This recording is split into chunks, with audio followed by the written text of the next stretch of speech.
नमस्कार दोस्तों, this is संकेत। चले देखते हैं कल मार्केट कहाँ मोमेंटम कर सकता है, क्या हमारे टारगेट निकल आते हैं। सबसे पहले देखते हैं कि आज मार्केट ने कैसे मोमेंटम किया, मतलब फ्राइडे के दिन मार्केट ने कैसे मोमेंटम किया और कल के दिन मतलब मंडे के दिन मार्केट कैसे मोमेंटम करने वाला है और नेक्स्ट वीक में मार्केट में हमें क्या ट्रेंड देखने के लिए मिलता है।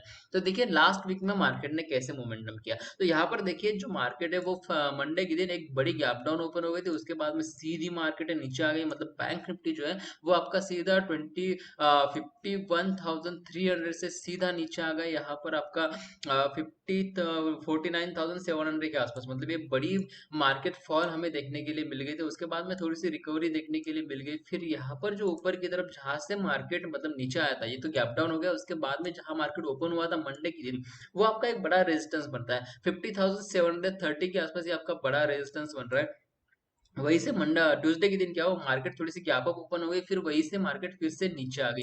फिर नीचे आने के बाद फिर से हमें क्या देखने के लिए मिल गया कि ये जो मार्केट है वहां पर जो नीचे आई है मार्केट है, ये बढ़िया नीचे है। मतलब 50,700 से सीधी नीचे आ गई, फिर 49,700 के आसपास, मतलब 1,000 पॉइंट नीचे आ गई थी। उसके बाद में वेनसडे के दिन क्या हुआ कि मार्केट एक रेंज में ट्रेड कर रही थी। उसके बाद में थर्सडे के दिन मार्केट उसी रेंज में ट्रेड किया और फ्राइडे के दिन क्या मार्केट थोड़ी सी ऊपर चली गई। बट यहाँ पर जो आपका रेजिस्टेंस बन रहा था 50,730 के आसपास, ये रेजिस्टेंस उसने ब्रेक नहीं किया और मार्केट एक छोटी सी रेंज में ट्रेड कर रही थी। तो आपको यहाँ पर समझ में आ गया कि लास्ट वीक में मार्केट ने कैसे ट्रेड किया था। यहाँ पर एक रेंज बनी हुई है, ऊपर की तरफ 50,700, नीचे की तरफ 49,700 के आसपास, मतलब ये 1,000 पॉइंट की रेंज बनी है। और इसी 1,000 पॉइंट की रेंज में मार्केट ने पूरे वीक ट्रेड किया है। तो अभी नेक्स्ट वीक में ट्रेड करने के लिए देखिए यहाँ पर ऊपर की तरफ जो आपका सपोर्ट बन रहा है, एक मेजर सपोर्ट बन रहा है, अवर्ली सपोर्ट आप इसको बोल सकते हैं 50,700 के आसपास। जब तक ये सपोर्ट ब्रेक नहीं होता है तब तक आपको कोई भी ट्रेड ऊपर की तरफ नहीं करना है। मंडे के दिन थोड़ी सी मार्केट नीचे आने के चांसेस बन जाते हैं, क्योंकि ये हाइडनबर्ग का जो रिपोर्ट आने वाला था वो सेबी से डायरेक्ट, ना किसी कंपनी के साथ है ना किसी कंपनी की रिपोर्ट है, वो डायरेक्ट सेबी के जो चेयरपर्सन है उनका रिपोर्ट है। तो उनकी वजह से यहाँ पर उन्होंने एलिगेशन लगाया कि उनका और अडानी साहब का कोई मतलब यहाँ पर टाइप हुआ है। तो उसी हिसाब से वो रिपोर्ट आया, तो उसकी वजह से थोड़ी सी मार्केट अभी नीचे आने की कोशिश कर सकती है। तो यहाँ पर अगर गैप डाउन अगर मार्केट ओपन होती है, तो यहाँ पर मार्केट मंडे के दिन गैप डाउन ओपन होती है तो पूरे वीक इसी रेंज में ट्रेड करने की कोशिश कर सकती है। अगर इसी रेंज में ट्रेड करने की कोशिश करती है तो आपको कोई भी ट्रेड यहाँ पर देखने के लिए नहीं मिलेगा। ऑप्शन बाइंग में तो देखने के लिए नहीं मिलेगा, मतलब इंट्राडे में आप देख सकते हैं, बट यहाँ पर प्री मार्केट में कोई भी ट्रेड देखने के लिए नहीं मिल रहा है। ऑप्शन सेलिंग आप कर सकते हैं, यहाँ पर ऊपर की तरफ 50,700 का ऑप्शन सेल कर सकते हैं, नीचे की तरफ आपका 49,700 का ऑप्शन यहाँ पर सेल कर सकते हैं। मतलब ये 1,000 पॉइंट की रेंज अगर आप सेल करते हैं तो यहाँ पर हमें एक अच्छा खासा मोमेंटम देखने के लिए मिल सकता है, एक अच्छा खासा प्रॉफिट आपको देखने के लिए मिल सकता है। क्योंकि जैसे ही मार्केट अगर नीचे आती है तो थोड़ी सी मार्केट नीचे आ गई, फिर यहाँ पर रिकवर अगर हो जाती है तो दोनों तरफ के प्रीमियम जो है वो डिके हो जाएंगे और आपको एक अच्छे खासे मोमेंटम या फिर अच्छा खासा प्रॉफिट आपको यहाँ पर देखने के लिए मिल जाएगा ऑप्शन सेलिंग में। बट ऑप्शन बाइंग अगर आपको करनी है तो यहाँ पर थोड़ा सा ध्यान में रखना है कि मार्केट अगर गैप डाउन ओपन होती है तो इसी रेंज में ट्रेड करने की कोशिश करेगी और आपको कोई भी टारगेट या आपको मंडे के दिन कैसे ट्रेड करना चाहिए। मंडे के दिन ट्रेड करने के लिए यहाँ पर मैं जो मंडे के दिन ट्रेड करने के लिए यहाँ पर मैं जो अभी चार्ट लगा रहा हूँ वो है आपका 15 मिनट का चार्ट। 15 मिनट के चार्ट में हमें क्या दिख रहा है कि मार्केट जो है वो एक रेंज में ट्रेड कर रही थी।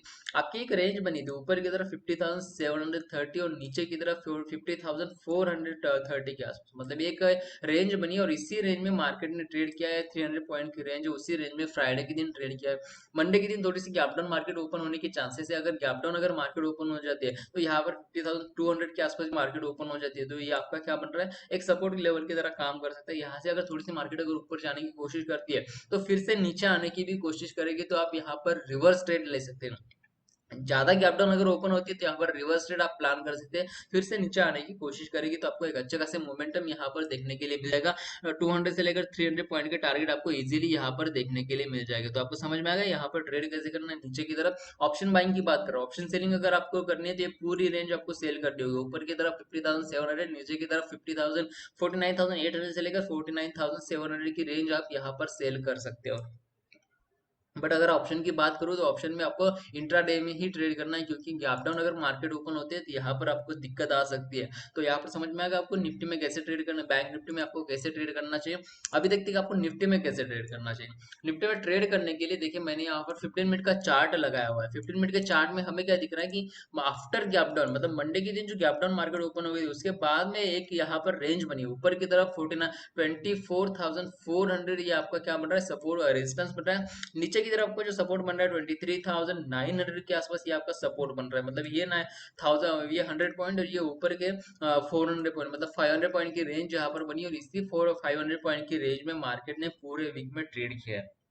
अभी देखते हैं कि जो फ्राइडे के दिन ट्रेड हुआ है वो एक रेंज में ट्रेड हुआ है, 24,400 नीचे की तरफ आपका 24,300, मतलब ये पूरी 100 से 120 पॉइंट की रेंज और इसी 100 से 120 पॉइंट की रेंज में मार्केट ने ट्रेड किया। तो मंडे के दिन ट्रेड करने के लिए देखिए गैप डाउन अगर मार्केट ओपन होती है तो आपको वही स्ट्रेटेजी फॉलो करनी है। थोड़ी सी मार्केट गैप डाउन ओपन होती है तो थोड़ी सी ऊपर आने की कोशिश करेगी।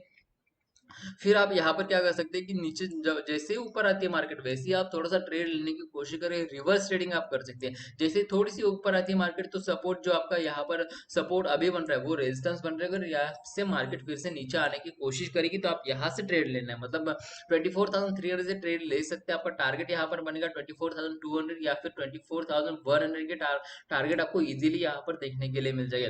बट अगर गैप अप अगर मार्केट ओपन होती है, नो डाउट यहाँ पर गैप अप ओपन होना मुश्किल है, बट अगर गैप अप ओपन होती है तो सीधा ट्रेड आपका देखने के लिए मिल जाएगा। जैसे ही 24,420 जैसे ही ब्रेक होता है वैसे आप यहाँ पर ट्रेड ले सकते हैं। आपके टारगेट यहाँ पर बनेंगे 24,500 से लेकर 24,600 के टारगेट आपको इजीली ऊपर की तरफ देखने के लिए मिल जाएंगे। बट यहाँ पर ऐसा होगा नहीं, थोड़ी सी मार्केट गैप डाउन ही ओपन होने वाली है। जैसे ही गैप डाउन अगर मार्केट ओपन होती है तो यहाँ पर आपको समझ में आएगा ऊपर की तरफ नीचे की तरफ आपको कैसे ट्रेड करना है, थोड़ा सा ध्यान में रखते हुए ट्रेड करना है। कोई भी ट्रेड जल्दबाजी में आपको नहीं करना है, क्योंकि अगर आप जल्दबाजी में ट्रेड करते हैं तो यहाँ पर आपके स्टॉप लॉस हिट होने के चांसेस बढ़ जाते हैं। तो थोड़ा सा आपको कॉशियस रह ट्रेड करना है। जो रेंज बनी है इसी रेंज को ध्यान में रखते हुए आप ट्रेड कर सकते हैं। बढ़िया ट्रेड आपको यहाँ पर देखने के लिए मिल जाएगा। तो आपको समझ में आएगा बैंक निफ्टी और निफ्टी में कैसे ट्रेड करना चाहिए। अगर कोई टारगेट बनते हैं, कोई लेवल बनता है, मैं टेलीग्राम पर अपडेट कर दूंगा। टेलीग्राम के लिंक डिस्क्रिप्शन में दी हुई है, वहां पर जाकर आप टेलीग्राम पर ज्वाइन हो सकते हो। और हमारे फिनस्टोन लाइब्रेरी की लिंक भी डिस्क्रिप्शन में दी हुई है, वहां पर जाकर आप फिनस्टोन लाइब्रेरी में भी ज्वाइन कर सकते हो। तो आज की वीडियो के लिए इतना ही। थैंक यू, धन्यवाद।